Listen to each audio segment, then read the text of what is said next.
Good morning সবাইকে, আরও একটা নতুন দিনের অনেক অনেক শুভেচ্ছা। আর আমার পরিবারে তোমাদের সবাইকে জানাই স্বাগত। আশা করি সবাই খুব ভালো আছো, সুস্থ আছো। আজকে হচ্ছে 4th জুলাই 2025, শুক্রবার। আর আজকে সারাটা দিনের গল্প লিখে রাখি আমার ডায়েরির পাতায়। দেখি আজ দিনটা কেমন কাটে। আর আমি স্নান সেরে পুজো দিয়ে একটুখানি বাইরে আসলাম। ঠাকুরের যত জল বাঁচে এই গাছগুলোতে দিয়ে দিই। আজকে দেখলাম এই বেলি গাছটার অনেক পাতা হয়েছে, আর দিদির এই গাছ দুটো বেশ অনেক চারা হয়েছে। আস্তে আস্তে এই চারাগুলোকে বানাচ্ছি, অনেকগুলো বানাবো, যাতে দিদি এসে আবার একটা করে গাছ পেয়ে যায়। এই লঙ্কা গাছটা শিলিগুড়ি থেকে এনেছিলাম না, এটা আজকে পুঁতবো। দেখো কত বড় গাছ হয়েছে। আর এখন আমাদের কলকাতার ওয়েদার, মাঝে মাঝে এই বৃষ্টি হচ্ছে আর সারাক্ষণ মেঘলা আকাশ, সূর্য মামার দেখা তো পাওয়াই যাচ্ছে না। আর ঘরের ভেতরে গিয়ে দেখো কি অন্ধকার, সব সময় লাইট জ্বালিয়ে কাজ করতেও আমার ইচ্ছে করে না। আজকে লাইটও জ্বালাইনি, চা বসে একটু বাইরে গেছিলাম। আজকে আবার বাগান পরিষ্কারের জন্য হুনোদা এসছে। হুনোদাকে তো পাওয়াই যায় না, আগে অরূপ ভাই করতো, এখন আবার অরূপ ভাইকে কোথায় চলে গেছে খুঁজেই পাওয়া যাচ্ছে না। ফোন করলে বলে আসবো, কিন্তু আসে না। আজকে যাই হোক হুনোদা আসছে। আর এখন জানো তো বর্ষাকাল তো খুব আগাছা বেড়ে যাচ্ছে। এই যে আমার দাদার বাড়ি থেকে পাঠানো জাম গাছের বিচিগুলো আমি এখানে শুকিয়ে রেখেছি, আজকে ভাবছি পুঁতে দেব। আর এই চাটা রেখে দিলাম, ঋষি উঠে খাবে, হুনোদার জন্য একটু চা নিয়ে যাই। যদিও এই জামের বীজ থেকে যদি চারা জন্মায়, তাহলে সেই চারাগুলোকে আমি একটাও বাড়িতে পুঁততে পারবো না। এগুলোকে সমস্ত বাইরে নিয়ে গিয়ে কোনো কোনো জায়গায় পুঁতে দিয়ে আসবো, যাতে সবাই জাম খেতে পারে। আর কত মাশরুম হয়েছে দেখো। আর আমাদের এইদিকে না নিজেদের বাড়ি তো, কোনো বাড়িতেই আমাদের এখানে গাছ পোঁতা যায় না। একটু বড় গাছ হয়ে গেলে লোকেদের বড্ড অসুবিধা হয়। আর এই যে দেখো আমার মাধবীলতা গাছটা, যেই গাছটা প্রত্যেক ব্লগেই আমি প্রায় বলি আমার খুব পছন্দের একটা গাছ, এই গাছটাতেও শান্তি নেই জানো। গাছ ভরে যে কত ফুল ছিল, আগের ব্লগেও তোমাদের সাথে শেয়ার করেছি, কিন্তু গাছের ওপর থেকে পুরো মাথাটাই কেটে দিতে হচ্ছে।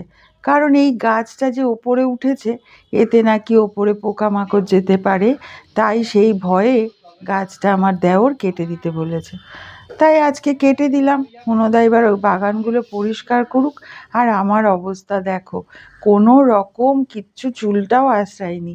যাই হোক, দেখো গাছ থেকে লেবুটা পাড়তে গিয়ে না আঙুলে ফুটে গেল। কি যে কাটা, গাছ থেকে লেবু পাড়তে গেলে একটা সমস্যা। ওই দেখো পেছন দিকে অনেকগুলো বড় বড় লেবু হয়ে রয়েছে। ভাবলাম পেড়ে হুনোদাকে দিতে যাব, কিন্তু একটা কাটার খোঁচা খেলাম। দুপুরে আজকে আর বিশেষ কিছু করিনি, ভাত ডাল কোনো রকম খাওয়া দাওয়া সেরে আজকে আবার একটা স্মরণ সভা ছিল জানো তো। ওই যে আগের ব্লগে বলেছিলাম না আমাদের এক দিদির, তার হাজবেন্ড মারা গেছে আমাদের গ্রুপেরই, তো তার স্মরণ সভা ছিল, সেখানে গিয়েছিলাম।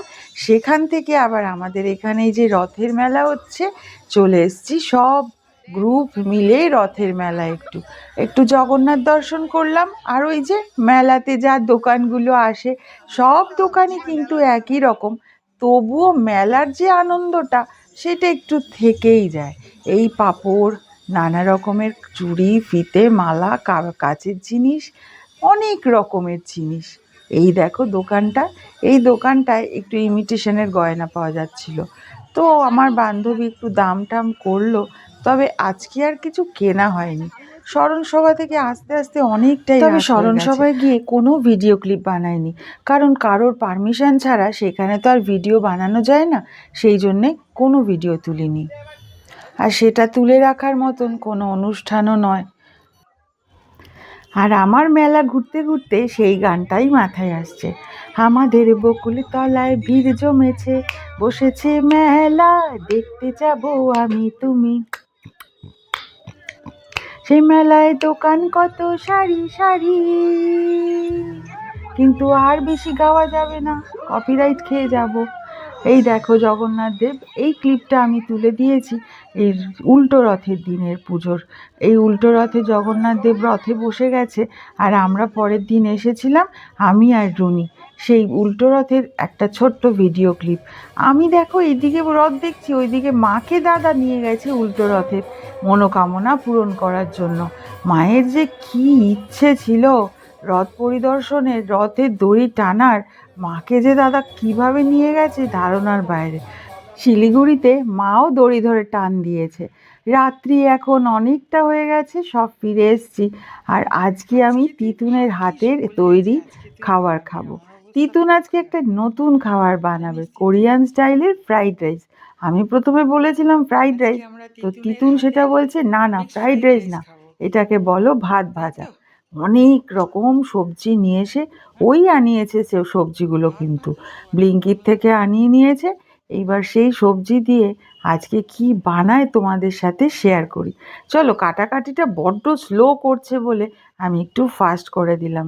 সমস্তটাই নিজে করছে, কিন্তু একদম করতে চায় না জানো। সব সময় ওদেরকে বলি যে কাজকর্ম না নিজের জন্যও কিছুটা শিখে রাখা দরকার।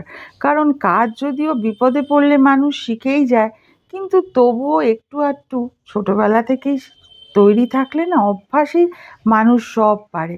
মানুষ আজকাল ইউটিউবের কল্যাণে সব কিছু পারে, এটা ঠিক কথা। কিন্তু যতক্ষণ না প্র্যাকটিক্যালি মানুষ কাজ করে না, ততক্ষণ সেই হাতের গ্রিপটাই আসে না। তাই মাঝে মাঝে তিতুনকে বলি একটু কর না মাঝে মাঝে। তো আজকে দেখো ওর কোরিয়ান স্টাইলে কি কি সব দিচ্ছে ফ্রাইড রাইস। তবে যেই কাজটা তিতুন করে না ভীষণ ভাল লাগে, ওর কাজটা পারফেক্ট হয়।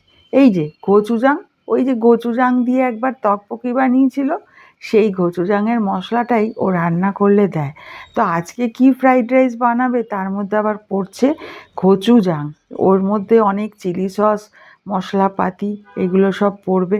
চলো আমি আস্তে আস্তে একটু ভিডিও ক্লিপ করি, কারণ আজকে আমি বড্ড টায়ার্ড। আজকে যে আমাকে রেঁধে বেড়ে খাওয়াচ্ছে এই আমার পরম সৌভাগ্য। অনেক সবজিপাতি কেটেছে বসে বসে, তবে কাটাতে আমি একটু হেল্প করে দিই।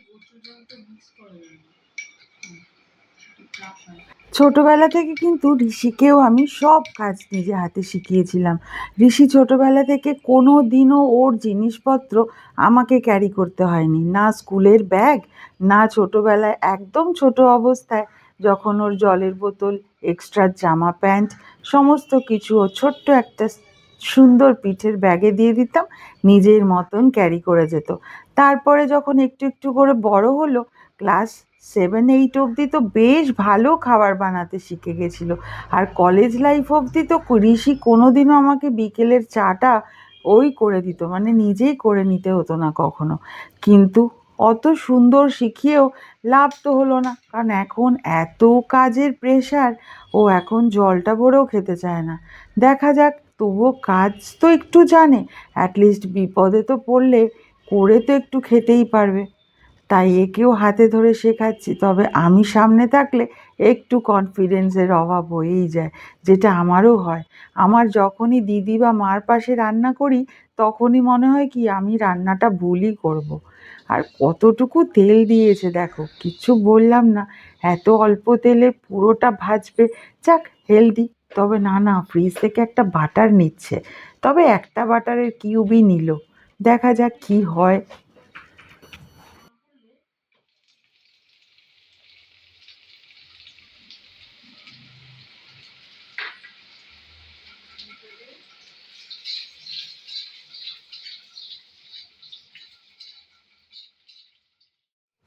প্রথমে তেলের মধ্যে বেশ অনেকটা রসুন কুচি দিয়ে দিল, তারপরে আমার দিদির বানানো একটা রেড চিলি পেস্ট দিয়েছিল দিদি, সেই পেস্টের থেকে হাফ চামচ দিয়ে দিল।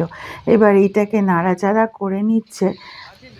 এইবার চলো বাকিটা একটু ফাস্ট করে নিই, কারণ ও এখন সব সবজিগুলো একে একে কড়াইয়ের মধ্যে ছাড়বে।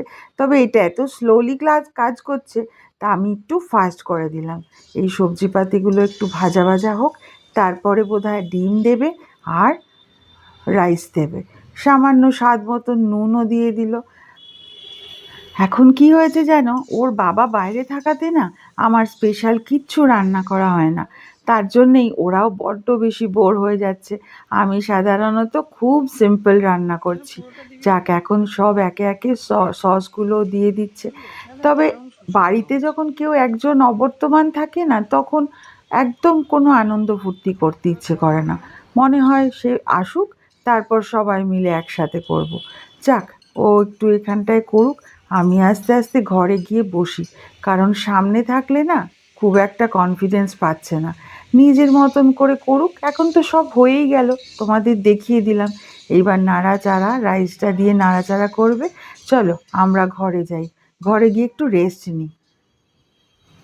এই যে, এই দেখো বেড়ে নিয়ে এসছে ওর বানানো কোরিয়ান স্টাইলের ফ্রাইড রাইস। কি যে অপূর্ব খেতে হয়েছিল, তোমাদের কি বলবো। তেল কিন্তু ওই সামান্যই দিয়েছে, কিন্তু দেখো টেক্সচার এবং স্মেল, ফ্লেভার সব কিছু পারফেক্ট। সেই সঙ্গে কোরিয়ান ড্রামা, অনেকটা সময় ওর সঙ্গে রাত্রিবেলাটায় কাটাই, যাতে করে সারাদিনের ওর বোরনেসটা কেটে যায়। একটু কোরিয়ান ড্রামা দেখতে দেখতে কোরিয়ান ফ্রাইড রাইস খাই। আর আজকের গল্পটা আস্তে আস্তে এখানেই শেষ করি। তবে রাত্রে শোয়ার সময় দেখো ঋষি একটা নতুন জিনিস কিনেছে। এই যে তারা লাইট, একটা রোবটের মতন কিছু আছে, সেটা নিচে জ্বালালে এই রকম তারা দেখা যায়। এই দেখতে দেখতেই আজকের ভিডিওটা শেষ করি, আর আমি ঘুমের দেশে পাড়ি দিই। তোমরা কিন্তু নিজেদের অনেক খেয়াল রেখো, সুস্থ থেকো। আর প্লিজ ভিডিওটা ভালো লাগলে লাইক, শেয়ার অ্যান্ড সাবস্ক্রাইব করে দিও। আজকের জন্য bye bye and good night. বোঝা যাচ্ছে, আমি তুলে নিচ্ছি। এটা বোঝা যাচ্ছে? এটা একটু একটু বোঝা যাচ্ছে।